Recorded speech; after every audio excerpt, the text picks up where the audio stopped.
Now let's talk a little bit about different ships, do's and don'ts that I have learned, personal experiences I have had. I'm not going to tell you how to build your ship. I don't think that's useful. A lot of ships are going to depend upon your play style and what it is that you actually like to do.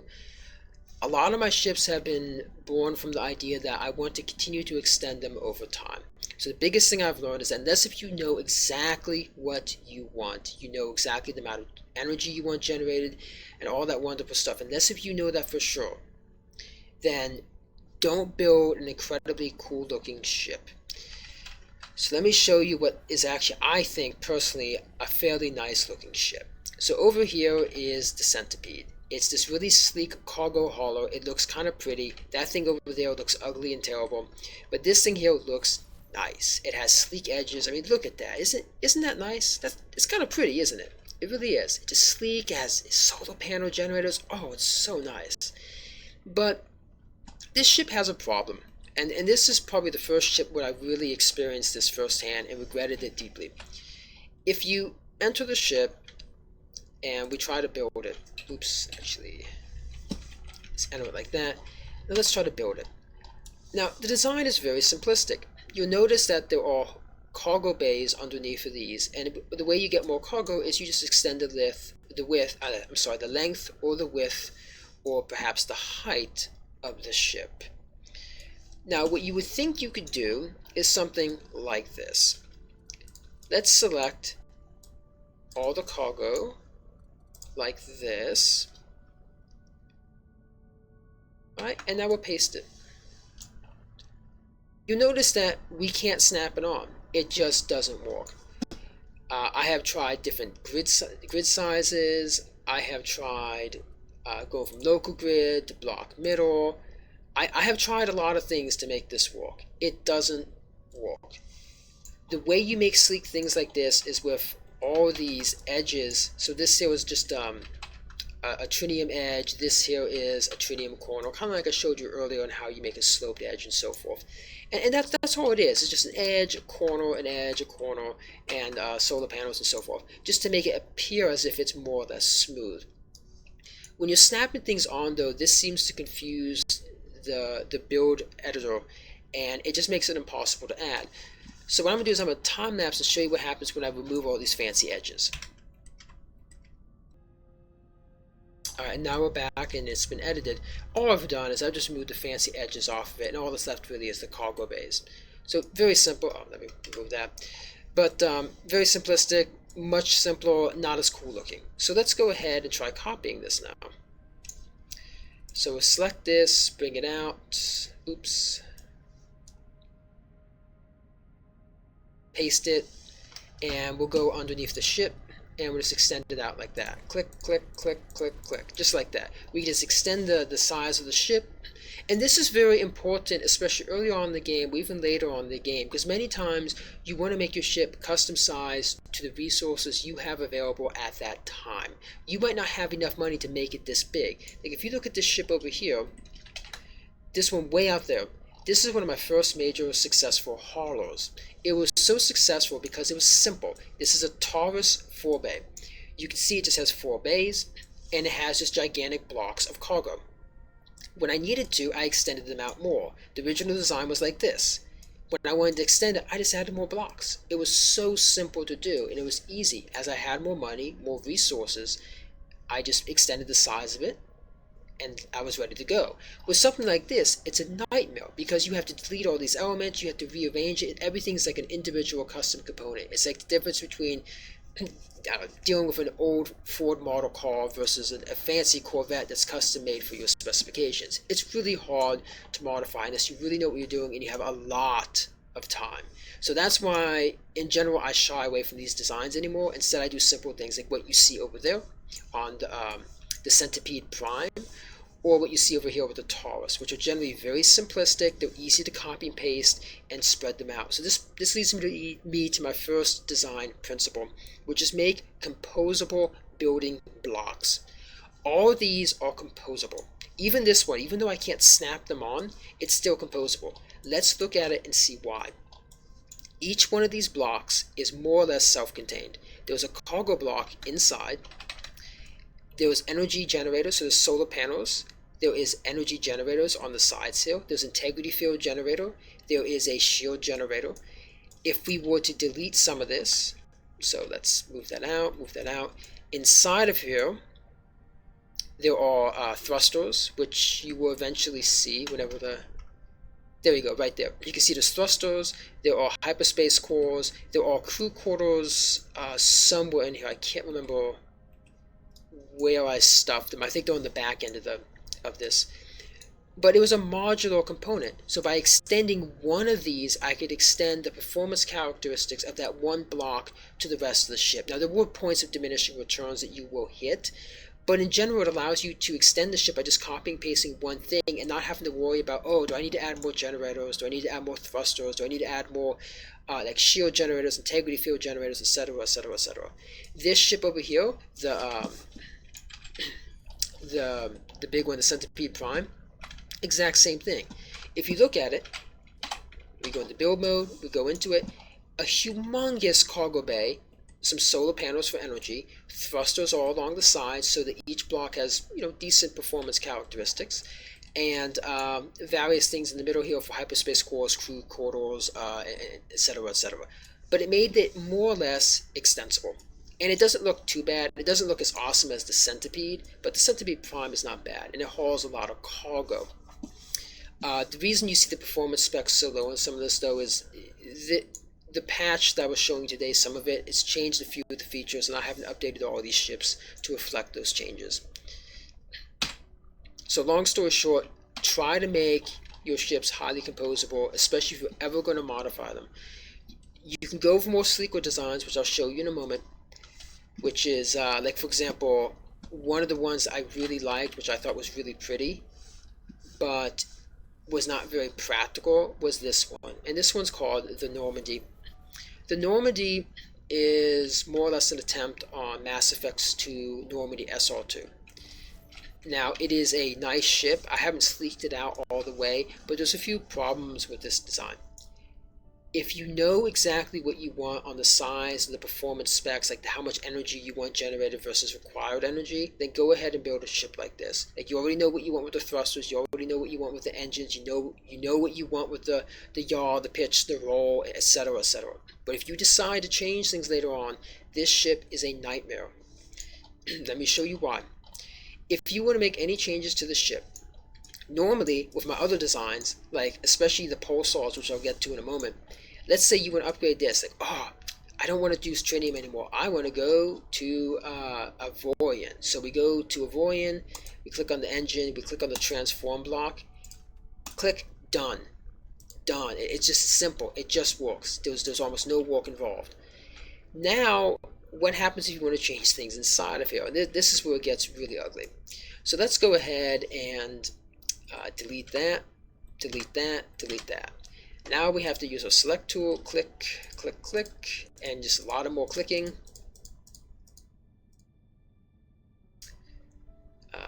Actually, I want to show you something a little different because this shows another problem with the design. So I want to purposely omit the piece over there because you might not want to edit the whole thing all at once. So I'm going to copy it and now delete it. An important point is you copied it. Now, if you try to copy anything else, you suddenly lose the block you just saved.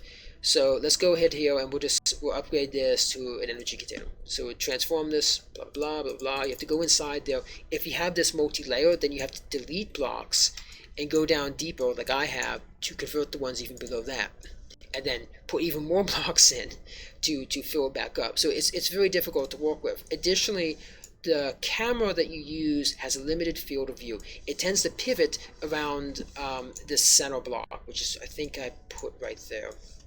What this means is as your ship gets longer or wider, it gets harder and harder to do very close range detailed work, like, you know, mucking around with different layers inside here, when you have to rotate all the way here because you don't have much freedom. You can't just detach your camera and move around as if you were a fighter in build mode, at least not yet. So that would actually be a very nice feature if they had it.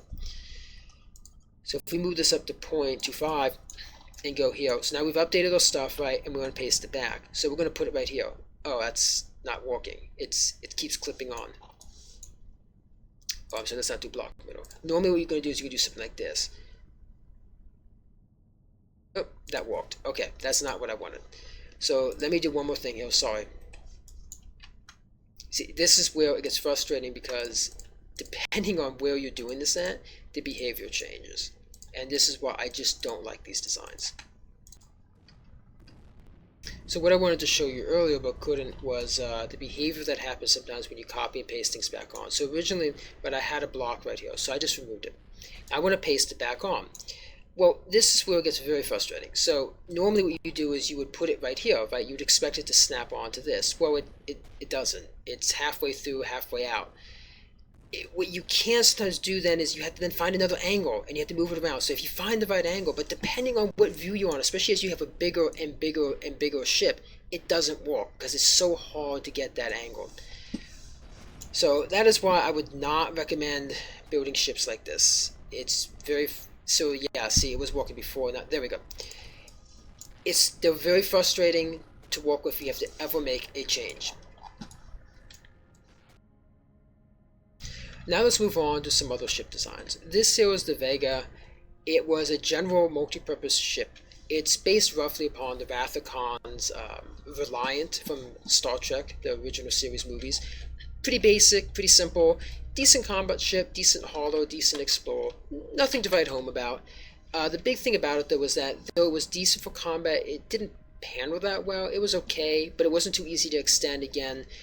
Like, look at this design, not very modular, not very extensible compared to the one I showed you earlier, like the Centipede, which is very easy to extend. This one wasn't, so I regretted it later on. Additionally, it didn't have the idea of composable blocks. The reason that's bad is that when I decide to add something on, it throws off the performance specs for the whole thing. So when I add this titanium front armor, well, what happens? Well, what happens is the ship slows down drastically, and suddenly I have to retroactively add thrusters into places I never thought I would have to put them. Or maybe add more shield generators and so forth. So it makes it difficult to use. So unless you have a very well thought out plan, do not build a ship that's not built out of composable subtypes, like what I have for the Centipede. And I'll show you my warships that do that in just a moment. In general, decent. You could also add cargo on the bottom of it if you wanted. So for example, what I would do sometimes was this design would allow me to put like a gigantic cargo bay, right? I'd extend it out. Something like that. And then suddenly, boom, I had cargo bays and I could haul stuff around. And when I was done with them, I would delete them because you get most of your resources and money back when you've done that particular shipment. Okay. One other ship I'll just briefly pass by is the minor ship. Decent ship, nice. It's for early game. I had an earlier video on it where the sound quality was a little bit low because it's my first video. This here, very basic, nothing to write home about. It works great up to the titanium space, a little bit into Narronite. It falls quickly in the tritium area, but it definitely works well to get you started. You just want to build lots of them and destroy them before you have to pay the crew. So let's go ahead and cover the pulsars. So the pulsars are my first real battleship, and they're mostly composable. This is the first one where I started the principle that they are composable and easily extendable. This is a Mark II, this is a Mark IV. The reason you can tell them is because of the number of wings. So a set of 2 wings is a Mark II, a set of 4 wings, so you can see the 1, 2, 3, 4, is a Mark IV. I've only ever actually built a Mark II and used it regularly. The Mark IV was too expensive at the time. But this ship alone was capable of wiping out entire fleets on its own and to defend the whole sector on its own, wiping out Zostin attacks and pirate attacks. Usually with ease, though some of the more advanced Zostin ships sometimes gave it a little bit of trouble.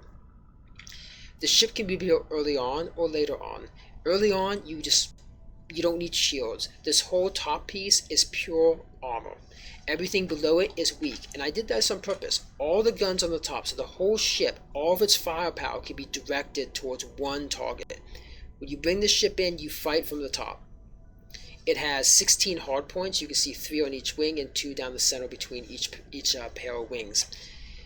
It's insanely powerful. It just melts ships like there's no tomorrow. Underneath, it's weak though. You'll see here that there's energy, thrusters, generators, shield generators, etc., etc. It's very weak down here. Crew quarters as well. But your job as a pilot for the ship is to fly it such that it doesn't get hit from the bottom. And I did experience that even with the AI, in general, it was smarter to keep the top focused because there was only guns on the top. Now, this ship, I do like it. I've built another one since because I wanted to make one mega ship, but this is a great general, just a great warship. Fantastic, I loved it. Easy to extend, very powerful, generally maneuverable, and just incredibly reliable. I didn't try ramming too often, but there was no reason why you couldn't ram with this front because it's solid titanium. The Mark IV, of course, is very similar. In this, there was some older footage I have of the Pulsar Mark II, and this particular ship itself. There was a Pulsar Mark II, I called it the Shiva, and the Mark IV being a Vishnu. Though I never actually built the Vishnu for in combat. Everything I did with that was creative mode because I couldn't afford it. Here you can see it just cutting through ships. These are just bandit ships, which were no problem whatsoever. This was an earlier model, as I mentioned, so I didn't have all the weapons properly balanced on the ship. I was still just experimenting with it and seeing how well it did. And it did quite well. Like these ships, again, they're simple pirate ships. They're just trivial to push aside. The Zostin definitely gave me a little bit more trouble with some of their attacks, though not all of them. Most of them were generally easily manageable by the AI alone. But a few times I did have to jump in and take over, though that was relatively rare. And you can see here, it's getting hit from the top, the bottom, the front. It doesn't matter. With those shields, it's barely being dented. Even if you didn't have shields, you can still continue to use this model. Just make sure you use armor on the top of the wings and the main top of the ship in general, as I showed you earlier. If you do that, it's tough as nails. It's really hard to break. But if you do that, you do have to make sure that you're always fighting from the top. This here was a later video I had where I had the weapons more evenly distributed and more lasers to boot, so it was actually pretty powerful at the time. It's getting hit by, I think there's like 10 Zostin here. Now I did struggle in this attack. This is one of those few attacks where I actually had to retreat for a bit, recharge my shields, and then attack again. But even despite this, even though you can see my shields going down, I'm still cutting through these ships and slowly destroying them. This is still my finest warship. It is, as one of my viewers pointed out, it's very utilitarian. It works really well though. Even without shields, it's still pretty tough. You can see it cuts through the enemy and it does a great job at it. And now I'll cover my first successful attempt at a large ship. Before, I never really liked building large ships, most because I could never get the thing to turn well enough or break well enough, and the bulk of my gameplay was based upon me ramming into big objects because I couldn't break fast enough or turn out of the way. Now this here is called the progenitor, and it has decent braking, decent turn and yaw for the ship as big as it is. Over here, as you saw earlier in my prior video where I was mentioning how the shape of the thrusters and where they were located relative to the center of mass can have a huge impact on how the ship performs. Well, this is just one long continuous stream of thrusters. So if I go down here, it's just thruster, thruster, thruster, thruster. If we look off to the side here, these are various computer cores and hyperspace cores that go down the length of the ship, and it also is the same on the bottom. You can fly down here as well. The sides here are pure titanium armor. I only include them on the side to help protect it. I don't have anything on the top or the front, which you'll see in just a moment. So out here, if we move up, this ship is also very composable, but not in the way that the Centipede or the Pulsar is. This ship is composable though because if you look, the length of this here is pure cargo bays. The length here is pure cargo bays. The length here as well is pure generators, as well as energy generators over here. On the sides, I have the shield generators. The only reason you see the discoloration is because I ran out of materials at the time, and some of this is naonite or trinium shield generators. Interconnecting most of these things are integrity field generators to make sure the ship is generally very strong. I have crew quarters up and down the center axis. The original ship was built by quite literally this pole you see here. It extends all the way to the back of the ship. So I just made a long pole, and then where you see these two engines off to the side, I just made a cross across it, so it's kind of like a gigantic T. And then I just built everything on top of it. This ship in general is nice. Like if I enter it, it's incredibly powerful. It's basically impossible to destroy. The damage is very low, but that's mostly because I have crappy weapons on it. The health power is about 360,000. The shields are about 2.3 million. Has enormous volume, and with the computer cores, it has enormous upgrade potential. So if I go to the upgrade tab, you can see I have a lot of system upgrades. I also have a lot of upgrades, particularly for the hyperspace upgrade. One of the consequences with building an enormous ship, besides the fact that it's going to turn and handle like a pig, is that it will take longer and longer for it to recharge its hyperspace core. So I kept adding these upgrades just to give it good reach. If I show you out on the map, you can see that the range of the ship is enormous. It has incredible range, but one consequence is even with those great hyperspace upgrades, it still takes about a minute to jump between sectors, which can be very frustrating if you are exploring the galaxy. You probably might not want a ship like this. Like if you're just exploring, trying to get to the core, you're better off making a smaller ship that's relatively fast and does well enough. This ship as well, though I did like it for a time, I found it to be just incredibly dull. Mostly because nothing could hurt it. Like the most I ever had was one dent, maybe two, on the shields. Like nothing could break it. I'm also playing on the difficulty level, which is 2 above the default difficulty level, which is normal. Let's see over here.